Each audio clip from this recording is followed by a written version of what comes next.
All right, so we're going to start our stories today with The Weeknd, who is in a new HBO series that apparently is about something totally stupid, and I don't care about it at all, except to say this, that apparently Rolling Stones has accused the show of glorifying torture porn. Now, if you thought that Drag Queen Story Hour was an issue, if you thought that drag queen brunch with minors was an issue, here comes the newest rendition of sexual escapades, which is to torture the person that you're having sex with as though that would be enjoyable. Now, it doesn't surprise me at all, and I'll never watch the show, so I won't confirm it, but it doesn't surprise me at all that this show would glorify something like this. But the article that I wanted to read to you from Rolling Stone says essentially this. On Wednesday morning, Rolling Stones posted this story: The Idol, How HBO's Next Euphoria Became Twisted Torture Porn. Now, I just wanted to illustrate that for you real quick to kind of set the stage for the Rolling Stone kind of fired a shot over the bow of this new HBO show called The Idol starring The Weeknd. And it's the claim of Rolling Stones that it's glorifying torture porn. Now, isn't it interesting that the Rolling Stones all of a sudden developed morality? Now, this is the Rolling Stone that just recently came out and said that there are a bunch of furries that want to have sex with Mr. Fox and the bad guys. They did a whole article about grown adults wanting to have sex with a cartoon character, right? So Rolling Stone, thank you for that great journalism. So apparently now they developed a backbone, a heart, and a code of morals, and they have a problem with torture porn, whereas they wanted to glorify sex with cartoons before, and the community of furries who like to dress up as animals and have sex with each other. So it's hard for me to believe that Rolling Stones actually cares from a moral perspective what's going on over at HBO. But this didn't stop The Weeknd from striking back and posting a scene from the show where it shows the two main characters of the show kind of mocking Rolling Stones for being irrelevant. And it's The Weeknd's contention that they were upset and they got their panties in a bunch because they were making fun of Rolling Stones on the show. And that's why the Rolling Stones is just merely saying that they have a problem with torture porn all of a sudden.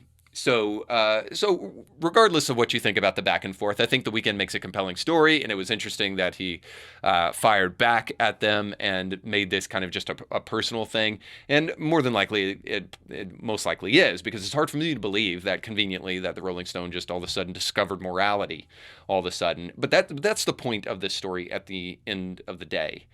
If there is actual morality that is happening in the present, it's feminist activism.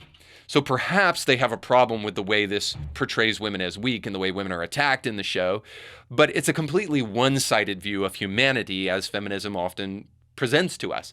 But the more important reality is that universal morality is dead. Why should we care about torture porn in a secular humanistic world? Please, what's the argument against pornography? What's the argument against pornography for children if we truly live in a secular humanistic age? What is the argument for consent if we don't believe that human beings are created with intrinsic value and need to be protected, even sometimes from themselves? Where do we develop a standard and a code of conduct, a sense of morality from, if we've totally reduced Christianity to an irrelevant, patriarchal, nonsensical, folklorish religion? Please tell me, from whence do we derive not only our jurisprudence system, which, by the way, comes from the Old Testament, but also where do we derive any sense of morality?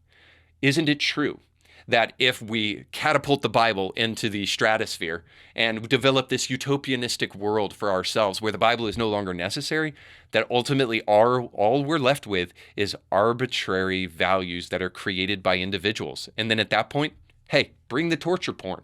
Bring it all. What is there is no such thing as sexual deviancy if there is no code of conduct. At the end of the day, you're going to have to come to the realization that you're going to have to start believing in some morals and principles beyond your own personal feelings if we're actually going to hold together as a society. But of course, the back and forth between The Weeknd and Rolling Stones has nothing more to do with anything other than just ego. Other than the Rolling Stone wants to promote themselves and create readers, and The Weeknd wants to protect his ego since it's being attacked by the Rolling Stone. But in the process, Why should we even care if there is no such thing as right and wrong, good and evil, and if we don't have a standard of conduct or code of conduct by which to differentiate the two?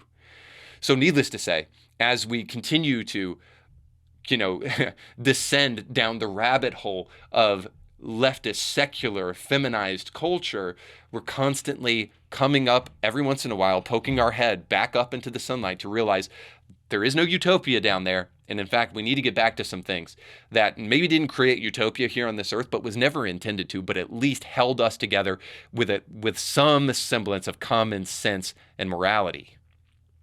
And that's why I want to bring us to the next story, because we are tearing ourselves apart. And cancel culture is like the course 101, the course du jour for tearing ourselves apart. But of course, there are still people out there who are like, oh, cancel culture, who cares? Or maybe they say it doesn't exist, or they say, well, it's just accountability culture. You do bad things in society and you deserve to be exposed for it. I'm inclined to agree with the second one, by the way. But the problem again becomes, like, whose morality are we offending here? If we don't actually have a biblical understanding of morality, we're just taking up our stones and throwing our own personal morality at people. And so it requires a conversation about where morality comes from. Now, I'm going to just go ahead and tell you, sans conversation, the Bible's going to beat your butt when it comes to actually defending where good, authentic morals come from. And it's stuck around for thousands of years, so it's probably got better arguments than you do. But needless to say, it's got to come from somewhere, or else we're going to continue to tear each other apart. So you just got done watching a small excerpt of a much larger episode. You can find the link to that full episode down below in the description of this video. So you definitely want to check that out, because if you like that clip, you'll like the much larger episode. And while you're at it, don't forget to like, share, and subscribe, and click that little bell to be notified when great new episodes of Indie Thinker come your way. Thanks for watching.